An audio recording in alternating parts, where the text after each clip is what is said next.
Monsieur, bonsoir. Merci de nous rejoindre au sommaire de ce journal. Le projet intégré d'exploitation et de transformation du phosphate des gisements de Bled El Hedba à Tbessa, dans l'accord de partenariat pour la création d'une société mixte algéro-chinoise, sera signé demain en présence du Premier ministre, constitue un pas vers la création d'un pôle imposant de l'industrie minière.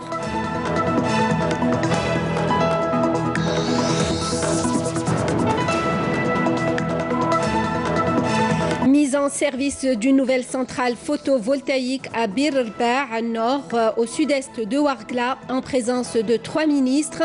Totalisant plus de 31 300 panneaux solaires, cette centrale va générer plus de 18 gigawattheures par an d'énergie électrique.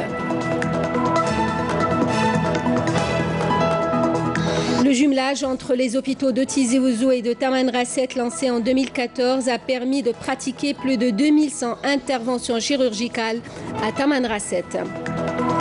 Le costume traditionnel à l'honneur à l'occasion de la tenue d'un salon national à Constantine, un patrimoine jalousement préservé. Mais avant de revenir en détail sur ces titres de l'actualité, ce message du président de la République, Abdelaziz Bouteflika, adressé à son homologue du Suriname. Un message de félicitations à l'occasion de la fête nationale de son pays, lui réitérant sa volonté à œuvrer au développement des relations d'amitié et à la promotion de la coopération bilatérale.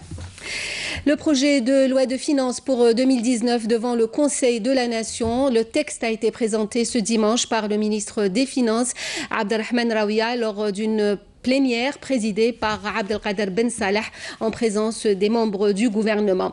Abdelrahman Raouia a rappelé la non-intégration de nouveaux impôts dans le texte de cette loi qui a préservé également le caractère social du budget, et ce malgré la crise financière. Les dispositions législatives prévues dans le projet, a-t-il expliqué, ont pour objectif l'amélioration des revenus de l'État, la lutte contre la corruption et l'évasion fiscale, outre l'encouragement et la promotion de l'investissement productif et la bonification des taux d'intérêt bancaire au profit des citoyens. Lors des débats qui ont suivi, les sénateurs ont salué le maintien des transferts sociaux et l'absence de nouveaux impôts. Le ministre répondra demain aux interrogations des membres du Conseil. Le texte sera voté lors d'une séance plénière prévue mercredi 28 novembre. Le Premier ministre, demain, à Tébessa, Ahmadou Yahya présidera la cérémonie de signature d'un accord de partenariat entre les groupes algériens Sonatrach et Asmidal Manal et les groupes chinois dirigés par la société CITIC pour le lancement du projet intégré pour l'exploitation de phosphate. Lors de ce déplacement, le Premier ministre sera accompagné des ministres de l'Intérieur et des collectivités locales, du ministre de l'Énergie et du ministre de l'Industrie et des Mines, Youssef Yousfi. Le projet intégré d'exploitation et de transformation du phosphate des gisements de la région de Bled El Hedba à Tbessa, dans l'accord de partenariat pour la création d'une société mixte algéro-chinoise. Pour ce projet, sera signé demain en présence du Premier ministre, constitue un pas vers la création d'un pôle imposant de l'industrie minière. Hasna Zoubiri. Pour un investissement de 6 milliards de dollars, le complexe du phosphate à l'est du pays est un grand projet qui devra entrer en exploitation d'ici 2022. Ce projet est le fruit d'un partenariat entre l'Algérie, représentée par le groupe Sonatrach, et l'entreprise chinoise CITIC. Le projet prévoit l'extraction de 6 millions de tonnes par an de phosphate de haute qualité de Bled El Hedba dans la wilaya de Tébessa et la production de 3 millions de tonnes d'acide phosphorique à Skikda en créant plus de 3000 postes d'emploi directs.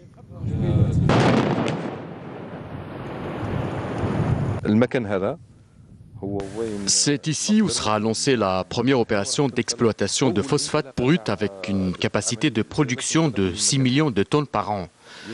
Ce minerai sera acheminé par voie ferrée au niveau de l'usine de transformation en acide phosphorique située à Ouled Kibrit. للمصنع الآخر اللي راح يكون في منطقة واد الكبريت وين راح لثما يكون ترانسفورماسيون دو فوسفات en acide phosphorique. Cet investissement vise à renforcer la production du phosphate à l'état brut, estimé actuellement à 2 millions de tonnes, et devra atteindre près de 10 millions de tonnes avec la concrétisation de ce projet. L'Algérie, connue pour être un grand producteur d'hydrocarbures, peut se targuer aussi d'être parmi les plus grands producteurs mondiaux de phosphate, avec des réserves considérables. L'agriculture est le secteur qui utilise le plus de phosphate transformé en engrais. Avec sa production, l'Algérie, qui est un pays où l'agriculture est une priorité, sera servie. L'Algérie aspire aussi à exporter. Abdelmajid Benkassi. Trop souvent oubliées par rapport au pétrole et au gaz, les réserves de phosphate placent l'Algérie à la tête d'une richesse considérable. Les réserves algériennes sont très importantes. Elles sont estimées à 2 milliards de tonnes et sont principalement situées à Djebel Ankh, dans la région de Tébessa. Le complexe de phosphate garantira des revenus en devises à hauteur de 1,9 milliard de dollars an. Le projet intégré d'exploitation et de transformation de phosphate permettra l'exploitation du phosphate du gisement de Bled el-Hadba d'une capacité de 500 millions de tonnes et assurera la production des dérivés du phosphate, engrais phosphoriques, acide d'ammoniac et autres matériaux utilisés dans diverses activités économiques. Les phosphates qui sont généralement transformés en engrais chimiques sont utilisés à concurrence de plus de 80% dans l'agriculture dans le but d'améliorer les rendements. Et le reste est utilisé dans les industries chimiques, les industries militaires, mais aussi dans les industries pharmaceutiques et médicales, les produits de beauté et les produits alimentaires. Les phosphates sont également utilisés dans le processus d'extraction d'uranium. Avec l'entrée en service de ce méga-projet, la capacité de production du phosphate à l'échelle nationale passera de 2 millions de tonnes actuellement à 10 millions de tonnes an. L'Algérie compte parmi les 6 premiers producteurs de phosphate au monde.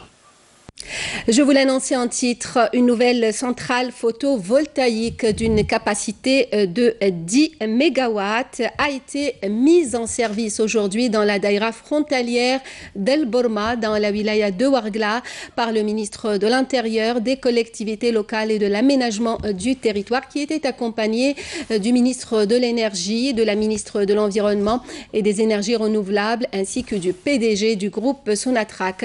Bedoui a appelé à cette occasion à encourager l'investissement dans le domaine des énergies renouvelables et à mettre en place les mécanismes de formation relative au métier de cette énergie au niveau des différentes installations similaires à l'échelle nationale, mettant en exergue les investissements colossaux de l'État pour améliorer les énergies renouvelables en général et l'énergie solaire en particulier. Inscrit dans le cadre d'un partenariat entre les groupes pétroliers algériens et italiens, Sonatrach et Eni, ce projet qui entre dans le cadre du développement également des zones frontalières a été concrétisé à la faveur d'une enveloppe globale de 16 millions de dollars. La centrale est implantée sur une superficie de 20 hectares au niveau du champ de Bir Erba' Nord, opéré par la société mixte GSA, groupement Sonatrach Agip. Totalisant plus de 31 300 panneaux solaires, cette centrale d'une durée de vie de 25 ans vise à améliorer à alimenter les installations du champ de Bir Erba' en générant plus de 18 gigawattheures par an d'énergie électrique et en libérant du gaz naturel pour une meilleure valorisation. Écoutez à ce propos les déclarations des 3 ministres. وأنا جد فخور أن كلفني فخامة السيد رئيس الجمهورية لأقوم اليوم برفقة زملائي السيد وزير الطاقة والسيدة وزيرة البيئة والطاقات المتجددة والسيد الرئيس المدير العام لمجمع سوناتراك بأن يكون جنوبنا الكبير وبالأخص حاسم سعود رمزا للانتقال الطاقوي ببلادنا من الطاقات الأحفورية والتقليدية إلى عصر جديد من الطاقات المتجددة والصديقة للبيئة. وهو ما نقف عليه في هذا اليوم النوفمبري المبارك بتدشين محطة الطاقة الشمسية لبير ربعة شمال بقدرة إنجاز سنوية 18 جيجاوات. نحن اليوم وبفضل هذه الاستراتيجية الطاقوية لفخامة السيد رئيس الجمهورية نرى والحمد لله أمننا الطاقوي لا خوف عليه، بل ونساهم في أمن شركائنا من مختلف القارات، رافعين بذلك كل التحديات والرهانات التي لا تقبل إلا بتواجد واستمرار المؤسسات الصلبة. فمؤسساتنا الوطنية رمز نجاحنا وفخرنا، هي جزء لا يتجزأ من سيادتنا، فهي خط أحمر لن نسمح بالمساس به، بل ندعمها ونقف كلنا وراءها. هذا الإنجاز الهام الذي يدخل في إطار التنفيذ البرنامج الوطني لتطوير الطاقات المتجددة الذي أقره فخامة الرئيس الجمهورية السيد عبد العزيز بوتفليقة. فالقدرات التي تتمتع بها بلادنا وخاصة الطاقات الشمسية تجعلنا نعمل من أجل إدخال الطاقات المتجددة في مزيج الطاقات الذي نوفرها للمستهلك الجزائري. يهدف البرنامج الوطني لتطوير الطاقات المتجددة إلى تركيب 22,000 ميجاوات في آفاق 2030. أسجل بكل فخر واعتزاز حضور ثمرة هذا الإنجاز الكبير الذي يترجم السياسة القوية والإرادة القوية لفخامة رئيس الجمهورية عبد العزيز بوتفليقة في جعل من الطاقات المتجددة أولوية وطنية، والتي تبعتها طبعا التزام الجزائر الصريح في 2015 في لقاء باريس بالنسبة للتغيرات المناخية، واللي تبعها كذلك بمرسوم رئاسي في أفريل 2016 أن الجزائر ملتزمة طبعا اتجاه الجهد الدولي في التقليل من الانبعاثات الخاصة بالانبعاثات الخاصة التي تؤثر في الاحتباس الحراري. Dans le cadre des activités du Forum mondial de la lutte contre le terrorisme, l'Algérie abritera du 27 au 29 novembre courant la deuxième réunion plénière du groupe de travail de ce Forum mondial. Cette réunion se penchera sur le renforcement des capacités des pays de l'Afrique de l'Ouest en matière de lutte contre le terrorisme. La cérémonie d'ouverture de ce forum sera présidée par Abdelkader Msahel, le ministre des Affaires étrangères. Lutte antiterroriste et grâce à l'exploitation de renseignements, un détachement de l'armée nationale populaire a découvert aujourd'hui, lors d'une patrouille de fouilles et de recherche menée près de la zone frontalière de Bourj Beji Mokhtar, en 6e région militaire, une cache contenant 41 obus anti-chars de calibre 105 mm. Vous voyez sur ces images.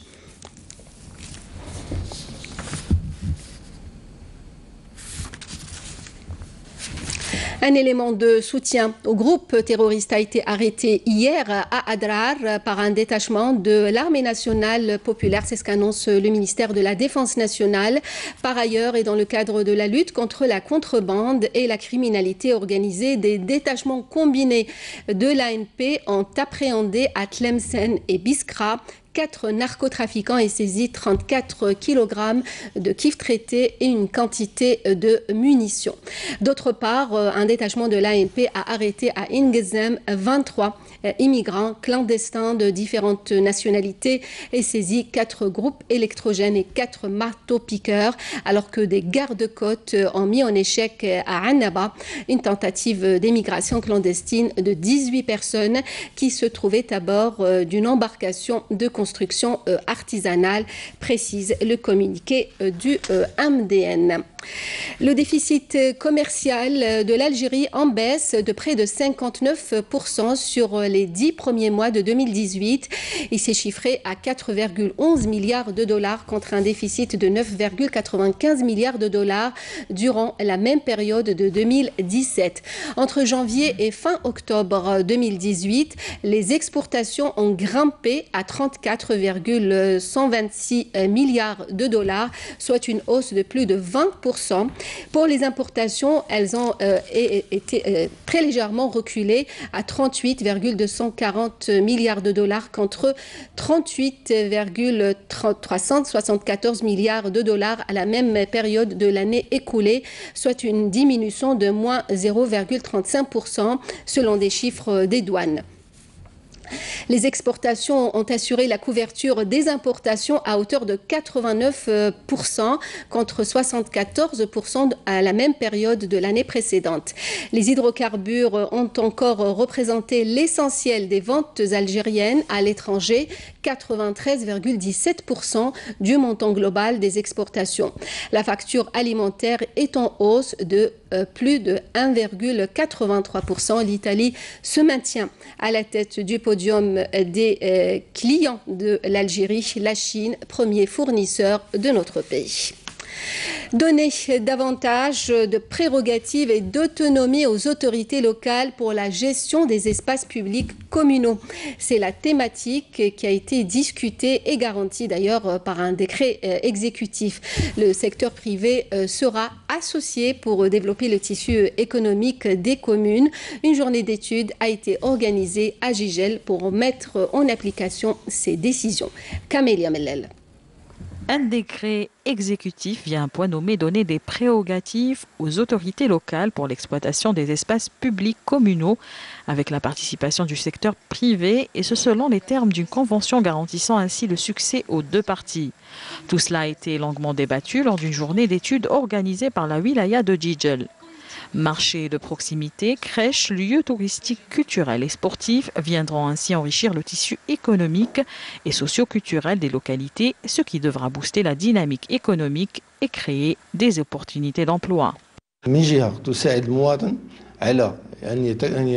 Il permettra une bonne prise en charge du citoyen. D'autre part, l'administration trouvera tous les moyens nécessaires pour une meilleure gestion dans tous les secteurs.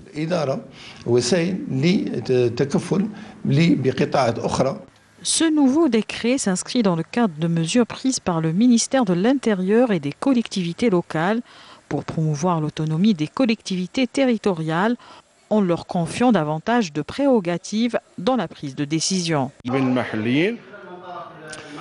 Les élus locaux assumeront dorénavant plus de tâches en cherchant sérieusement des investisseurs et en les persuadant d'investir dans leur localité. Cela permettra de relancer la dynamique économique.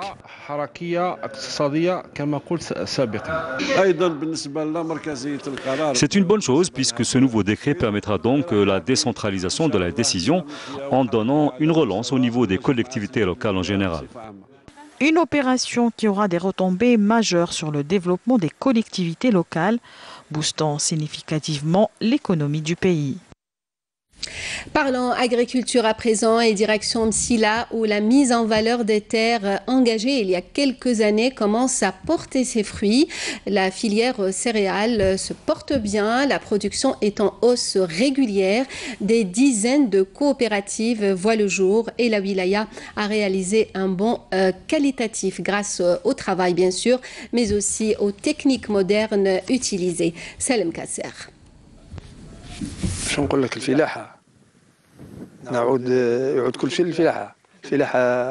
L'agriculture est l'or vert pour nous et l'agriculture est l'avenir du pays. C'est en effet juste cette année, la filière agricole enregistre une nette hausse de la production, un record pour les céréales.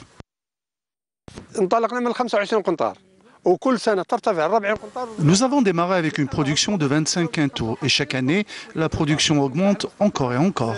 J'exploite une parcelle de plus de 60 hectares. J'ambitionne d'exploiter une plus grande superficie.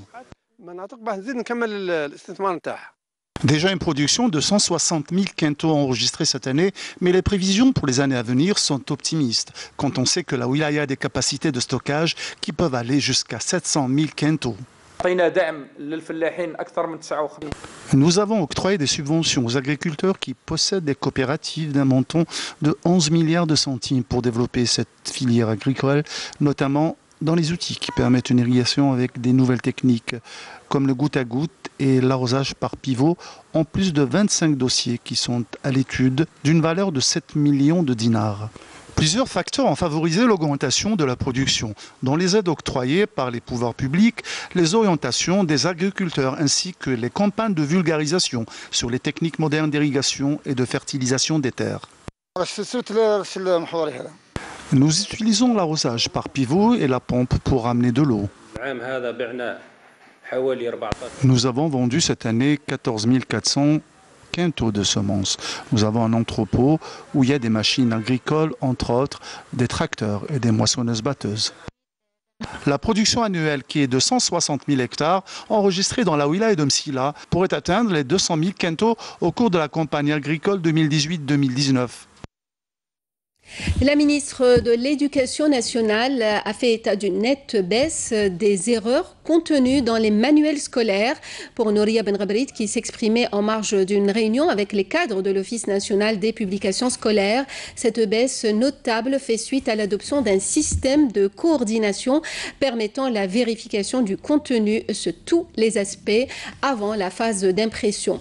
Dans ce sens, la première responsable du secteur a mis en avant l'importance de la formation continue des concepteurs, des élaborateurs ainsi que des imprimeurs du livre scolaire, une opération qui requiert, a-t-elle ajouté, beaucoup de professionnalisme et de formation. À l'école supérieure de la sécurité sociale à Alger, la journée mondiale de lutte contre la violence faite aux femmes, célébrée ce 25 novembre en présence de la ministre de la Solidarité nationale, de la famille et de la condition de la femme. Pour Rania Edelia, son département a mis en place une plateforme, une base de données des femmes violentées pour une meilleure prise en charge. Les hôpitaux de Tamanrasset et de Tizi Ouzou liés par un jumelage depuis 4 ans. Un partenariat qui a eu des retombées positives pour les patients de la wilaya du Grand Sud. Des patients qui attendaient d'être opérés depuis plusieurs années ont pu bénéficier ainsi des soins longtemps attendus. Le reportage de Abdelrahman Shriyat, le commentaire est signé Abdelhalim Yaïch. L'opération de jumelage entre le centre hospitalo-universitaire de Tizi Ouzou et l'hôpital de Tamanrasset a eu un impact particulièrement positif pour le secteur de la santé dans la wilaya de Tamanrasset. On a concentré l'effort sur l'activité opératoire, la chirurgie générale, l'urologie, l'ophtalmologie. Ils ont prévu ça où ils ont 3 techniciens anesthésistes à la mission pour renforcer le plateau technique de la wilaya de Tamanrasset. Depuis le début de l'opération, lancée en 2014, plus de 2100 interventions chirurgicales ont été effectuées et plus de 10 000 patients ont pu bénéficier d'une consultation spécialisée. Les opérations de cœlioscopie sont aujourd'hui des interventions communes pour le quotidien de l'équipe chirurgicale dépêchée de Tizi Ouzou à Tamanrasset pour renforcer les équipes chirurgicales locales. Cette intervention, c'est une cholécystectomie en cœlioscopie qui peut durer une moyenne de 30 minutes à 40 minutes, mais on peut rester un quart d'heure. Par exemple, comme celle-là, c'est une nettoyage vésiculaire simple, on peut rester à 20 minutes. Donc, comme vous avez vu, la cholécystectomie en cœlioscopie, on peut la faire en ambulatoire. Le malade peut opérer le soir ou la nuit, mais on préfère les laisser jusqu'au lendemain. Ces patientes se disent très satisfaites d'avoir bénéficié des interventions chirurgicales. Quand j'étais admise au bloc, j'avais peur. Mais ça s'est bien passé et je sors aujourd'hui. Cela fait 10 ans que j'attends d'être opérée. Et alhamdoulilah, j'ai enfin subi l'opération. Malgré l'apport non négligeable des délégations de médecins et des chirurgiens qui se déplacent vers le Grand Sud, le secteur de la santé dans ces régions devrait connaître davantage d'opérations similaires pour pallier l'insuffisance de personnel médical. L'Algérie a condamné par la voix du porte-parole du ministère des Affaires étrangères le meurtre de Jamel Khashoggi et exprimé sa conviction que la justice saoudienne saura faire la lumière. L'Algérie a pris connaissance des éléments de l'enquête menée par la justice saoudienne tels que rendus publics par le procureur général d'Arabie saoudite le 16 novembre dernier, a noté Abdelaziz Ben Ali Sherif, ajoutant que l'Algérie, qui condamne avec la plus grande vigueur l'horrible assassinat de Jamel Khashoggi, prend acte des conclusions auxquelles est parvenue la justice saoudienne concernant les circonstances du crime et l'identité de ceux qui l'ont ordonné et exécuté, a souligné Abdelaziz Ben Ali Sherif. Sahara occidental, les commissions des affaires étrangères, de l'agriculture et du développement durable du Parlement européen ont réaffirmé que le Maroc n'a aucune souveraineté sur le Sahara occidental et doute de la conformité de l'accord agricole Union européenne-Maroc aux arrêts de la Cour de justice de l'Union européenne. Les eurodéputés ont affirmé que ce même avis, que la position de l'Union européenne demeure celle consistant à soutenir les efforts des Nations unies pour parvenir à une solution juste, durable et mutuellement acceptable au conflit au Sahara occidental qui permettrait l'autodétermination du peuple sahraoui conformément au droit international, à la Charte des Nations unies et aux résolutions pertinentes de l'ONU. En France, la mobilisation des Gilets jaunes s'est poursuivie ce dimanche. Les Gilets jaunes ont appelé à passer à l'acte 3 de leur mobilisation en manifestant samedi 1er décembre à Paris sur les Champs-Élysées pour exiger du gouvernement l'annulation des taxes sur les carburants.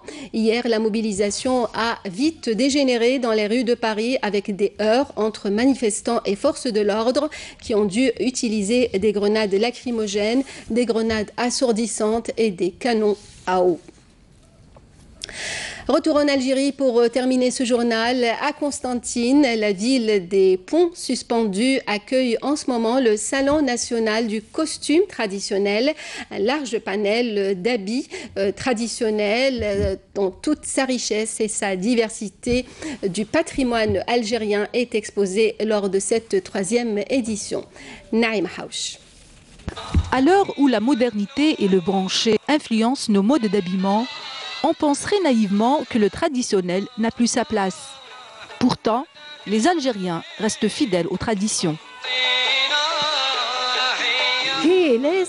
Toutes les mariées portent ces habits. C'est impensable que la mariée ne ramène pas avec elle des tenues traditionnelles. On trouverait peut-être des défauts si c'est fait à la machine, mais moi, c'est impossible, mon travail est impeccable, c'est au détail près. Cette nouvelle édition valorise le rôle des artisans dans la préservation du patrimoine culturel immatériel algérien et met en avant toute la richesse du patrimoine national dans le but de sauvegarder notamment la culture locale. On veut sauvegarder la richesse de notre patrimoine à travers l'organisation de ces salons. Notre large panel de costumes traditionnels suscite la curiosité et l'intérêt de l'autre côté de la rive méditerranéenne. Asta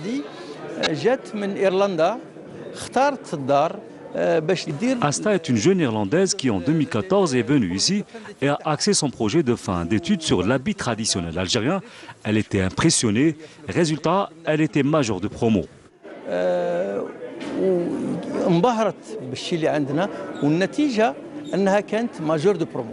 Au-delà de la finesse et de la particularité de nos costumes traditionnels, qu'en est-il de l'aspect financier que ce genre de créneau peut générer? Si on veut réaliser des gains à travers ces manifestations et sauvegarder notre patrimoine pour les futures générations, pourquoi donc ne pas penser à exporter notre travail aux pays arabes ou européens? Ce salon se poursuivra jusqu'au 5 décembre prochain. Il a vu la participation de 28 artisans venus de plusieurs wilayas, ce qui explique la diversité des habits exposés de chaque région du pays, à commencer par la gandora constantinoise, la cheddat lemsanienne, le karakou algérois, la robe traditionnelle kabyle ou encore le melhfa porté par les femmes du Sahara. Cette manifestation est un miroir de notre patrimoine qui a inspiré les plus grands couturiers. Le rappel des principaux titres à la fin de ce journal. Le projet intégré d'exploitation et de transformation du phosphate des gisements de Bled El Hadba à Tbessa dans l'accord de partenariat pour la création d'une société mixte algéro-chinoise. Pour ce projet sera signé demain en présence du Premier ministre Ahmadou Yahya, constitue un pas vers la création d'un pôle imposant de l'industrie minière.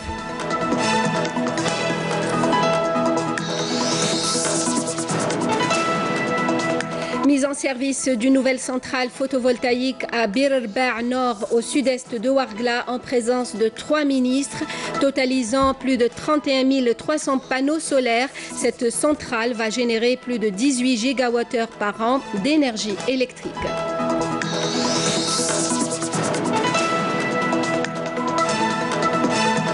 Le jumelage entre les hôpitaux de Tizi Ouzou et de Tamanrasset lancé en 2014 a permis de pratiquer plus de 2100 interventions chirurgicales à Tamanrasset. Le costume traditionnel à l'honneur à l'occasion de la tenue du 3e salon national à Constantine, un patrimoine jalousement préservé.